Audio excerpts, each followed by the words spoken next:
ফজরে যান নাই, আল্লাহ বলেছে ফেরেশতাদেরকে থাক, লিখিস না, জোহরে আসবে। আমার বান্দা তো, আল্লাহ পানি বন্ধ করে দেব, না না না, আমার বান্দা। খানা বন্ধ করে দেব, না না না, আমার বান্দা। আমি না গাফফার, আমি আল্লাহ না ক্ষমাকারী। আল্লাহ দোষগুলো দুনিয়াকে দেখাই দেব, না না না, আমি সত্তা। রহমতের চাদর দিয়ে ঢেকে রেখেছেন।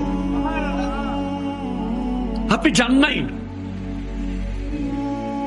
আপনাকে হাইয়া আলা সালাহ বলার পর আবার হাইয়া আলাল ফালাহ বলেছেন। হাইয়া আলা সালাহ বললে হতো, ফালাহ কেন বললো? আরে তোর লাভের জন্য আয়।